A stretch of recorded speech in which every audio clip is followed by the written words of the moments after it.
여러분 안녕하십니까, 진성호입니다. 윤석열 대통령의 1일 브리핑이 이제 정례화되고 있습니다. 오늘도 윤석열 대통령은 출근길에 기자들의 질문 공세를 받았습니다. 특히 오늘은 굉장히 많은 이슈를 다뤘습니다. 거의 기자회견 수준이었습니다. 자, 어제 윤석열 대통령실 그리고 해경군은 지난 2020년 있었던 서해 공무원 피격 사건에 대한 입장을 2년 7개월 만에 번복했습니다. 자진월북한 정황이 없다는 겁니다. 어제 하루 동안 굉장히 숨가빴습니다. 이 월북이라는 단어를 쓴 이유는 뭘까요? 청와대의 답변 지침이라는 국방부의 공식 발표도 있었습니다. 자, 이걸 보면 문재인 전 정권은 정말 무도합니다. 어떻게 대한민국 국민이 북한에서 이렇게 목숨을 잃고 시신이 불태워졌는데 이런 식으로 북한에 아부를 합니까? 자, 이 문제에 대한 질문이 나왔습니다. 또 이재명 민주당 의원의 과거 의혹들이 지금 하나둘씩 물증이 등장하기 시작했습니다. 이대로 가면 이재명 의원의 소환조사는 불가피해 보이며 구속돼서 이 형을 받는다면 상당히 중형을 받을 것이다. 이런 일부 법조계의 해석도 나옵니다. 벌써 10년형이다 이런 말까지 나옵니다. 물론 예단하면 안됩니다. 죄가 있는지 없는지는 수사를 해보고 법원이 판단을 기다려야 합니다. 그럼에도 불구하고 배임죄입니다. 배임죄 의혹의 피의자로 적시되어 있고 이제 선거가 끝났으니까 서울중앙지검 바뀐 송경호 검사장의 주도로 수사를 정의롭게 할 겁니다. 자, 이런 것에 대해서 지금 정치보복이라고 민주당은 강력 반발하고 있습니다. 여기에 대한 윤석열 대통령의 입장은 뭘까요? 또 장관들은 다 바뀌었는데 이 방송통신위원장, 이 한상혁, 국민권익위원장, 전현희 참 염치도 없이 계속 물러나지 않고 버티고 있습니다. 그래서 윤석열 대통령은 당신들은 들어오지 마.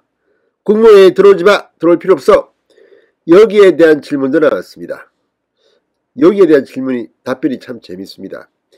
아니, 문재인 정부의 철학에 동조해서 위원장직을 수행하는 사람들이 임기가 좀 남았다고 해서 윤석열 대통령의 철학에 동조하는 것도 아니면서 왜 자꾸 회의에 들어오려 하느냐, 이런 취지의 발언이 있었습니다. 자, 윤석열 대통령의 1일 1브리핑이 점점 더 양과 질면에서 발전하고 있습니다. 특히 오늘 서해 공무원 피살 사건, 피격 사건에 대해서는 아주 통쾌하게 말했습니다. 윤 대통령의 말을 들어보면 이 건은 계속 진행될 것으로 보입니다. 상당히 많은 사람들이 감옥에 갈 가능성도 높아지고 있습니다. 진성호의 융단 폭격 시작합니다. 문재인 정권을 융단 폭격합니다. 방송에 앞서 아직 진성호 방송에 구독자가 아니신 분은 붉은색 구독 버튼 눌러주십시오. 더 좋은 방송으로 보답하겠습니다. 자, 윤석열 대통령이 국방부와 해경이 어제 서해 공무원 피격 사건의 입장을 번복하자 문재인 전 대통령 측 인사들이 반발하고 있는 것과 관련해서 맨날 정치적으로 해석한다 이렇게 비판했습니다. 자, 용산 대통령 집무실 출근길에 기자와 만난 윤 대통령. 제가 직접 관여할 문제는 아니다. 앞으로 더 진행이 되지 않겠나? 좀 더 기다려보자. 이 사건과 관련해 추가적인 진상규명, 정보 공개가 있을 것임을 시사한 것입니다. 윤 대통령은 선거 때도 대통령이 되면 억울함이 없도록 하겠다는 하고 유족도 만났다. 뭐가 나오면 맨날 정치 권력적으로 문제를 보고 해석하는데 옳지 않다. 자, 지금 이 문제는 앞으로 계속 진상규명이 있을 겁니다. 그리고 국방부와 해경이 지금 양심선언을 하기 시작했습니다. 특히 경찰, 해양경찰의 어제 양심선언, 이걸 보면 청와대가 말이죠. 문재인 청와대가 지침을 내려가지고 이렇게 월북을 갖다가 유도한 게 아니냐는 의심까지 낳고 있습니다. 이 부분 상당히 중요합니다.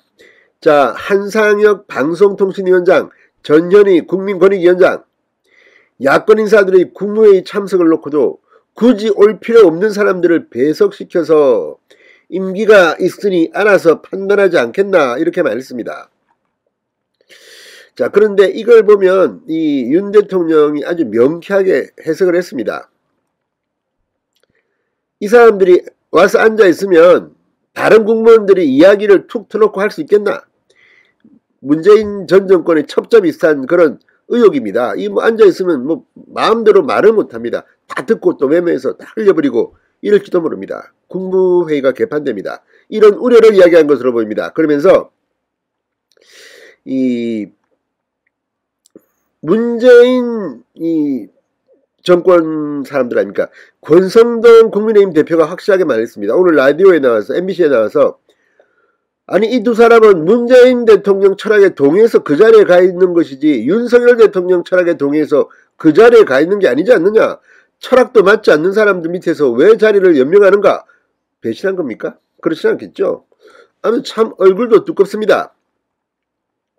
자, 그리고 수사를 이야기했습니다. 윤 대통령은 이 정치 보복이다. 이 프레임에 대해서 정상적인 사법 시스템을 강조했습니다.